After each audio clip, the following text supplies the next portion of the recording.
Okay. I wanted to talk about a patient that came in yesterday that she came in and had been to another doctor, and they did some x-rays, and they talked about, from the x-rays they could tell she had a bulging disc, and I just wanted to address that in a short little video and talk about what condition she did have.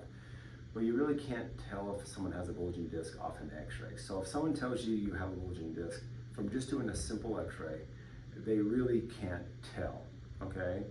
And so when you hear that, just maybe question that a little bit. Anyway, this patient had twisted, turned, and picked up a box, and it really hurt her back. And she was told that she had a bulging disc at this very low level in her low back at this area, and that she would need all this care for treatment. Well, she came in, and we did some testing, and we jammed this, what we would call an SI joint, and that elicited pain.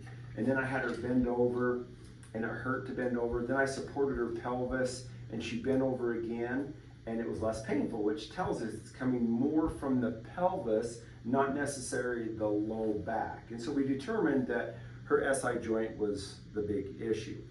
And that is probably the most common cause of back pain, is coming from this SI joint. And if you've ever been in my office, most likely we've talked about that because it is that common.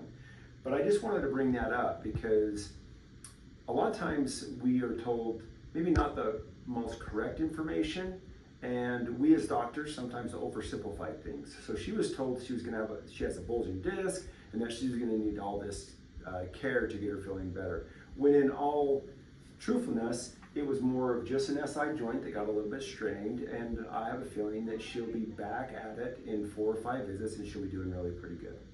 All right, thank you.